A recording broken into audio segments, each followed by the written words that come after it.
Nabita Kos na Yuda, tika topesa Jérémie Mamaye, les sagesses, sciences, intelligence, à l'obépa na yo, totiki diaspora maboko na yo, kolo totiki mokile, yo patapata maboko ya Poutine, maboko na yo, Ukraine, balenda, ba défendre mboka na bango, baza bitula, kwa ba Congolais te, o bazoli la mikolo nyonso, ba Rwandais, ba Burundais, tala ndenge Ukraine, baza déterminé na peuple na ye, pour défendre ma belle na bango nzambe apesa biso. Yahweh, c'est quand ils sont en Ukraine, et contre la biso, pour être Kagame coucou dendo, on s'est venu veste le quoi moyaka du salaire, et puis, oh, ya Burundi, mutu le quoi koko lia Jombo, kolo bako kashi biso. Plié papa, vous Bandeko.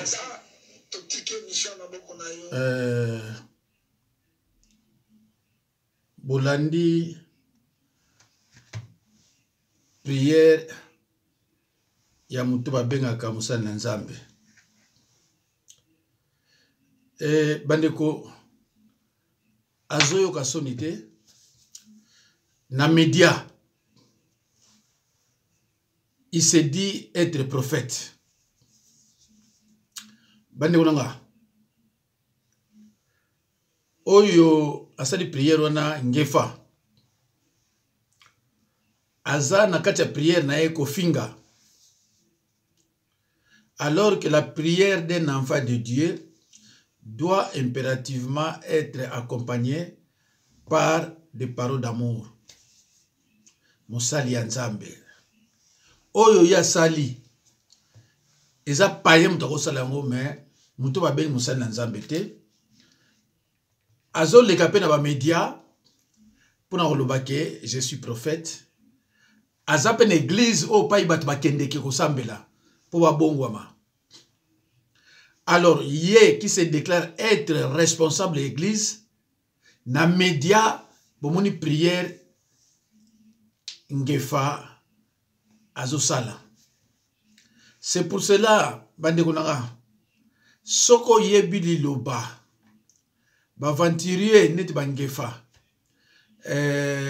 ba Denis Lesi ba baka ba ifonge ba mukuna na le reste obnota no so bangote luka oyeba parce que mutabo soso landa ye ozo péché oza ko risquer pe un jour yo sala prière ya ndenge o ya sali yo kanisi keza prière o Nzambe exaucer ngo or keza prière azana kati ya péché Nzambe kuta ayoki yete Nzambe ayoki atamukete. Kofinga Museveni, kofinga Kagame, kofinga nini, o basali yo eloko te. Même ceux qui baza ko contrer pour na biso na mboka, mais yo musala na Nzambe faut être exemplaire. Ngefa oyo pe na sina loba na ye. Na sina ye senga petit frère. Tika ma Nzambe. Na ko se lancer ba minanga su mongo na bi oui ça se comprend. Tika ma Nzambe. Ba ventire ya na Nzambe te. Oyo ya sali wana eza ba ventire batu ba seki. Tant que tu vas ya monengo bien. Et yepengefa ayebi ke bino bana Nzambe bolinga makambo wana. Yana bozomona lelo basali na Nzambe bazo prêcher sur parole te. Ba komi kolobaka.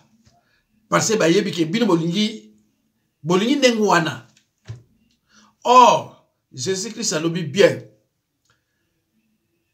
Si un chrétien, un croyant né de nouveau ne met pas en pratique la parole de Dieu, ce dernier se ressemblera à un fou qui a bâti sa maison sur le sable.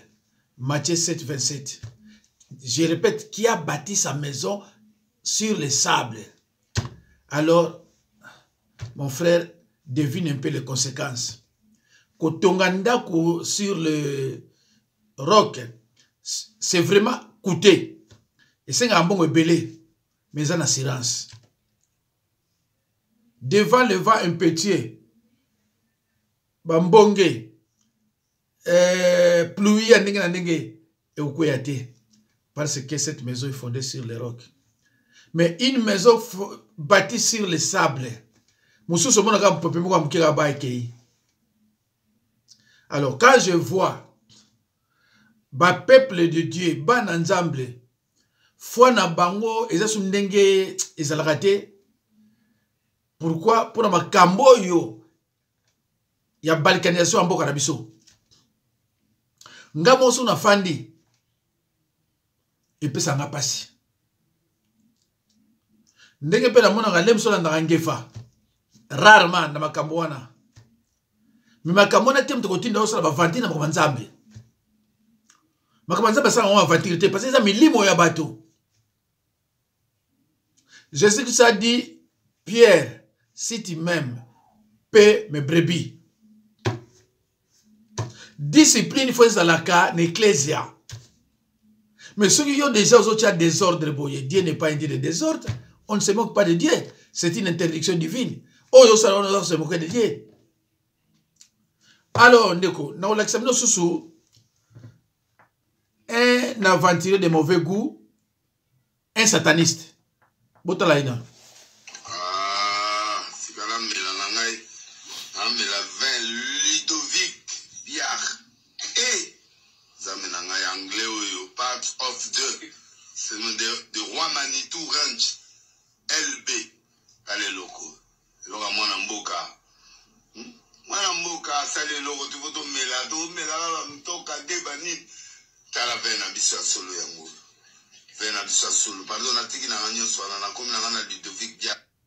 Bomoni bande konanga wana susu prophète ba prophète ba bible te yanga ko sera binote pa prophète publiquement bomoni le kwazo sala publiquement bomoni le kwazo sala siko tango tozo tinda bana nzambe ba mela 20 Ndenge Paulo a ebisaka Timothée à cause de ton estomac un peu de vin. Mais Congolais, ce que l'obina ndengona au pesier autorisation au permettre ye amena bouteille mobimba. Neti oyoyo naza sila mela bouteille mobimba. Excès nyonso era péché. Excès nyonso ozo sala eza péché. Alors, yonde konanga. Soko ndanga mutu aboye. Namaka manzambe. Soko mon déjà mutu. Ça ne va pas. Asimi Bible. Atengami. Boma ibala moko. Kolande suste. Parce que vous savez, l'anzambe, azamutu moko te akosala ka ba faute grave. Akosala erreur, mais faute grave. Non. Kaka ye. Tokotala ye awa.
Allo bandego.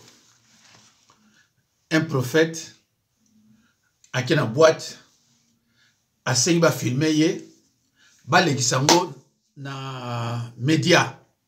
Un prophète ndeko ba kisi ezaka toujours na conséquence na yango. Deni lesi ye mwa lobaki na kende ko zoba kisi pona sala mbongo na nzela ya nzambe. Me basenga inga mutute na pesa mutute. C'est ce qu'il avait déclaré. Soke pa nganga. Poko mamutambongo fwa senga obato. Tomoni bandekone ba kufi. E banda bandekone bazo kufa. Azasu na kimiate. Azasu na kimiate. Briske ma boko mona lelo ba bazupe yimoko. E pa se ya bandekone nga. Alors, au moins, Moutaboye, Azo le capé, Bazo Bengaye, prophète. Quand on a un prophète des nations. Tellement Mboka et comment il a passé. Batu Bako Yambaye, soit disant nous sommes des journalistes.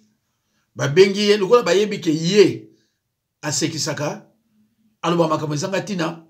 Alors, Bako préféré yé à Yapo, Bayebi que Bino Bolinga Kandengwana.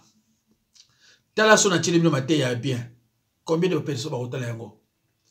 Pour Ekoka 1000, mais c'est un problème. Pour Ekoka 1000, c'est un problème. Matin, il y a Eko changer bino. Lobby, parce que les gens dans un attente, il faut nature là-bas, Ndiminanga, pour Balandango, jeudi. Nous avons maté exactement Balandango. Produisez donc du bon fruit digne de la repentance. Moi, Nanzambe Nyonso, et Sengeli à produire des bons fruits dignes de la repentance. Donc, ceux qui n'ont aucune repentance, vous avez expérimenté Jésus-Christ comme Seigneur et Sauveur. Vous êtes dans Matthieu 3, 8a. Il faut caractère, comportement, automatiquement, il faut changer. Mais tel bateau, il y a un représentant. Il se déclare comme étant des représentants de Dieu. Tel fruit, il va présenter bateau.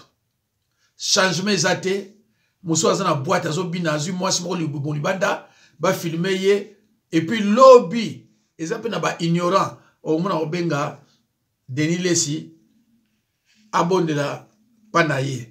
Denis Lessi, c'est un sataniste, ndenge moko na ba walesa, ba ifonge, ba baka et le reste. Bandeko, songa na lobi na yo, ezbibi na mnodanga, que mutu aza musali na nzambe te, kocha même tembete, parce que yo yebite. Totala, boto kende susu, et pas mususu, to komona susu, logo mususu ya ye. Voilà. Ici na banzi, oui, ici na o. Voilà, totala su mususu. Totala su mususu. Jésus, rien que 12 apôtres en suffit pour qu'ils prennent le monde entier.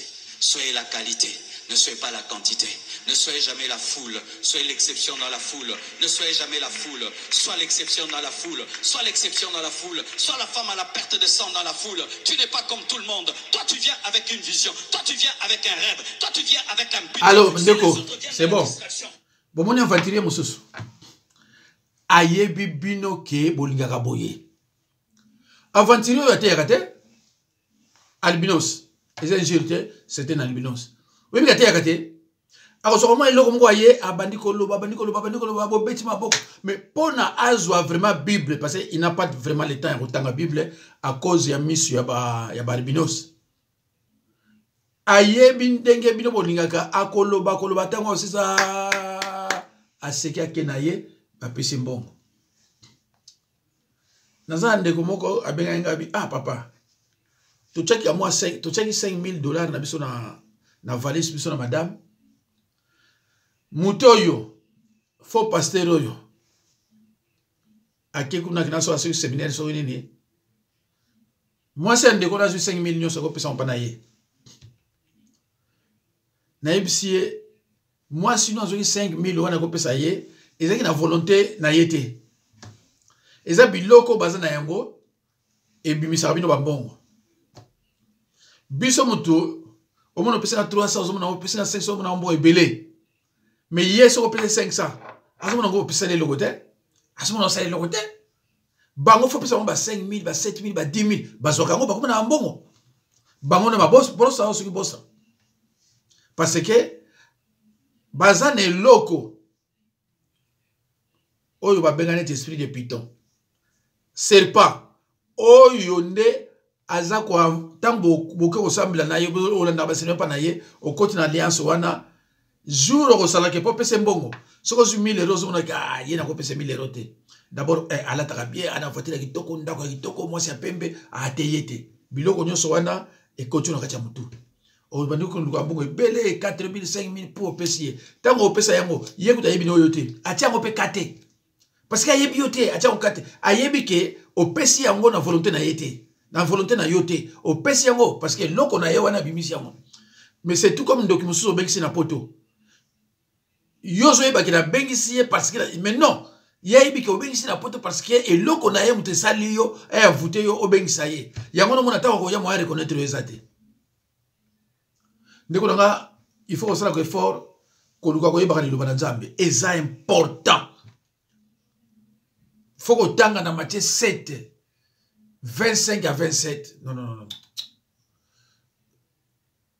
24, 25. Tout le cas précision. Tout le cas précision.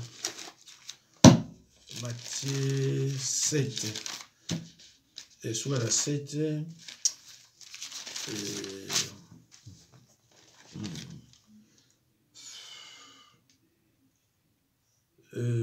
Voilà, Matthieu 7, 24. Oh là là, 24 à 28. Non. 24, Matthieu 7, 24 à 27. Voilà, 24 à 27. Dans 27, et pas Jésus-Christ Salobaki. Ce qui est le banzambe, aux autres, na misalate, aux années, tu m'as boma, ou à ton indako, na likolo ya zelo. Ndeko, c'est vrai, bolingi le banzambe était. C'est pour cela que t'as Marcelo. Non, non, Marcelo a été délivrance. Batu bazo e beli na église bazana mikumba. Marcelo a été à délivrance. Marcelo a été à combattre. Marcelo a yawana kote ya bilo impudicité parce que ba commandé bango nyonso ko traumatiser bino na likabo ya impudicité. Ah ba ndeko na ngai. Ba vrai masumu oya grave. Bango bazo impudicité ngo bazo te yango pe malamu te. Fornication en termes sexuels, la Bible existe à mais si on dit qu'il y a bien fornication, mais c'est grave. Mais en termes sexuels, la Bible est athée.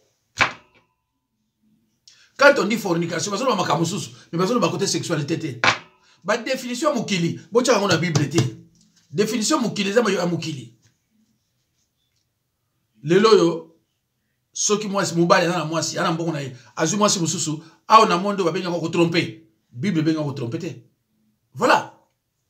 Alors, Bandeko, Tosuki et pas ya Oyoyo, albinos, ventiler Oyo, bazobe psaraba nanzambe.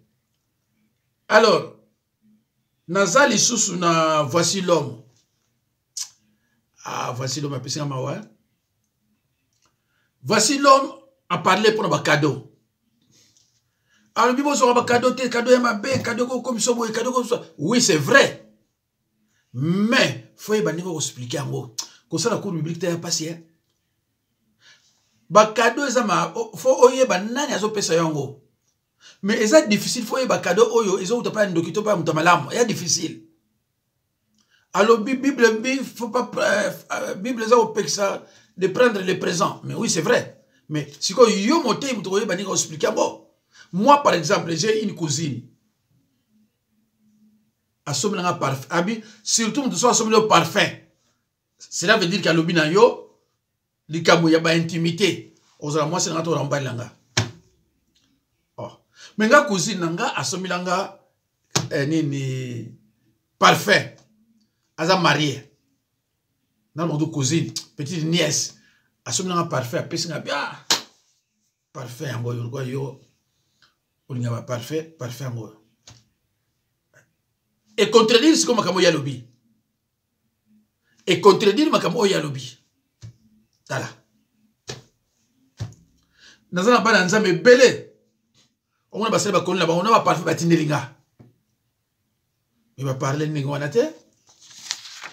Mes chers frères et sœurs, l'apôtre Paul louait les chrétiens à Thessalonique parce qu'ils s'étaient détournés des idoles pour servir les dieux vivants et vrais. 1 Thessaloniciens 1, 9. Alors, bande ko pona ko suki sa na luki vidéo yango tellement na pressé la moni yango te ndeko moko corriger nga pour l'andaka enseignement na lobaka soko boti mwana comme même église pour pas pambola ye la doctrine n'a pas été. Ce n'est pas biblique. Il y a tant de recherche na été à Kokuta na Luc 2:22 que Jésus-Christ va marquer un temple pour bénir yé. Na répondre yé, na bina oui, c'était sous la loi. Mais dans le Nouveau Testament, tu as une référence dans le a combien mais non. Luc est dans le Nouveau Testament. Après, nous sommes des commentaires. Ignorant aussi. Mais oui, on a raison. Bon, côté à bien té. De copier ce qui a passé. Finalement, la comédie est bon. C'est la vidéo. Peut-être à cause de la pasteur. À ce bon maman. C'est la vidéo. Si on sait vidéo, on va répondre. Tout ça, c'est une étape pour nous. Nous allons la vidéo, on va la pas au Kima. Donc, monsieur Azoye Baté, quelle différence y a-t-il entre les évangiles, les apôtres et les épîtres? Ce qui, la différence, nous sommes bien noté pour comprendre la Bible, et ça, moi, passe. Luc a eu histoire à Jésus-Christ. Lorsqu'il avait moins de 10 ans, a expliqué. C'est là ce qui vous a précédé. Tout le Kayango, tout en haut. Luc 2.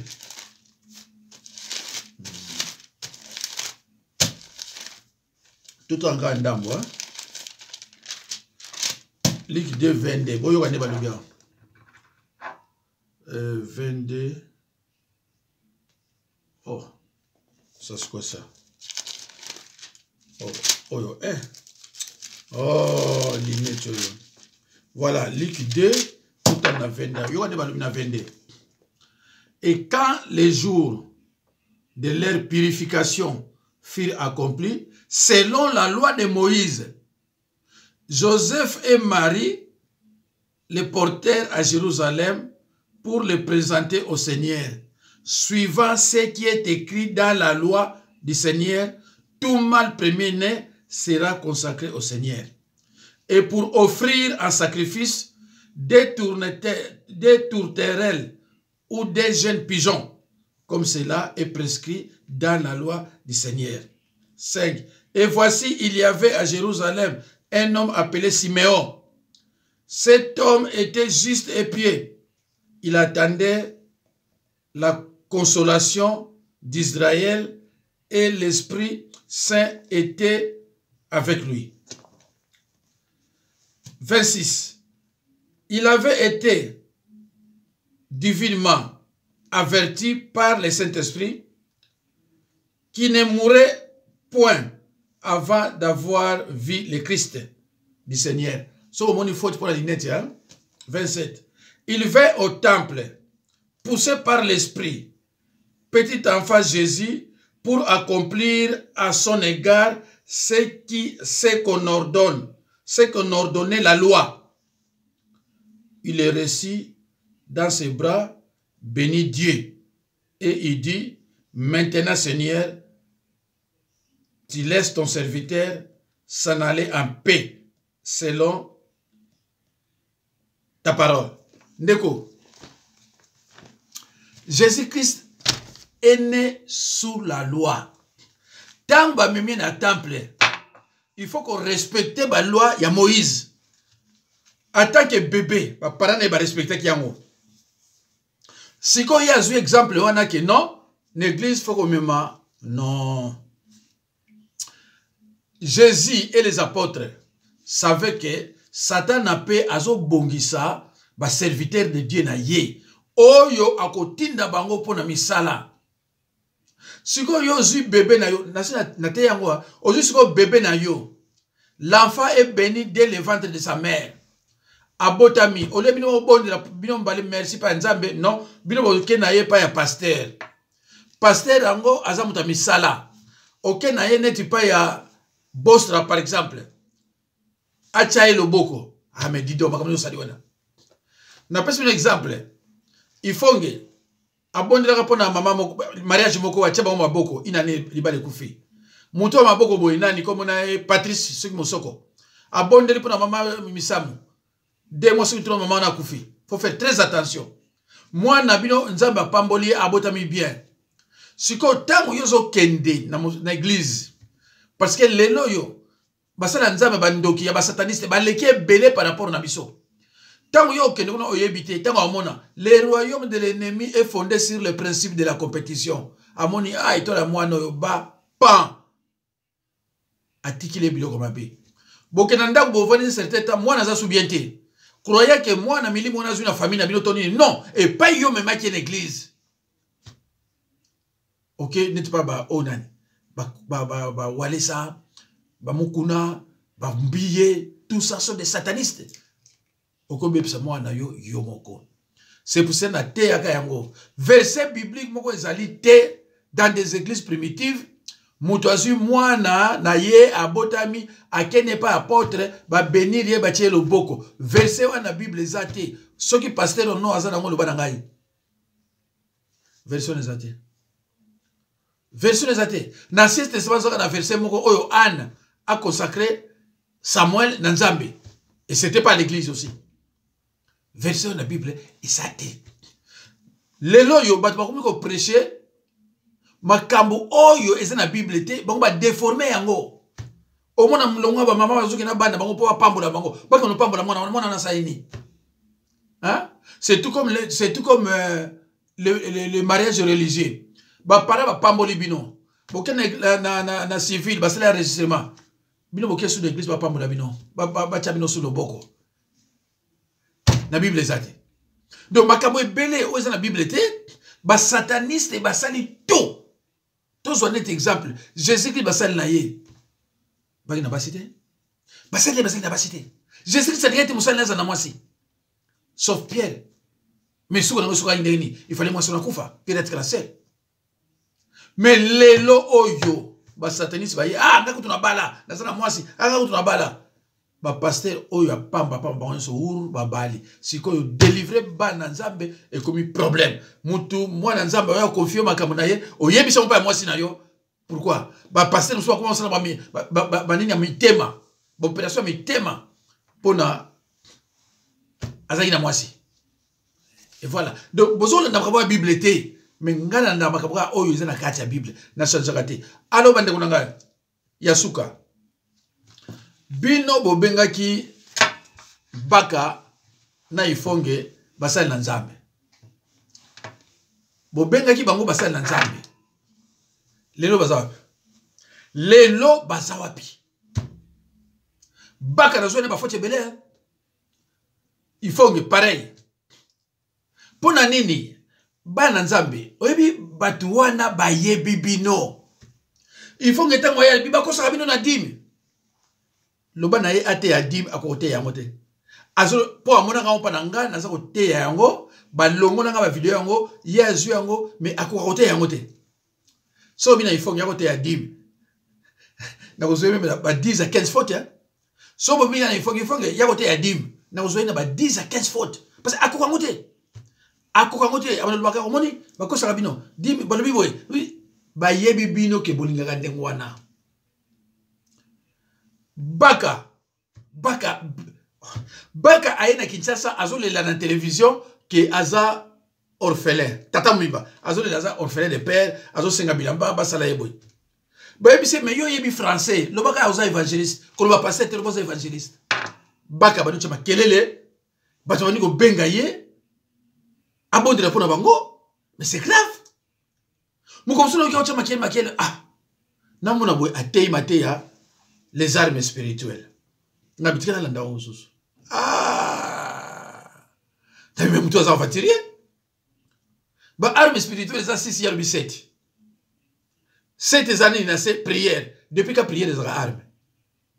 Depuis que prière, il sera armé. Mais tellement ce gang en français, surtout quand tu es français bien. Ah, aux amours salants ensemble, yo. Ah, aux amours salants ensemble. Ah, tout ça.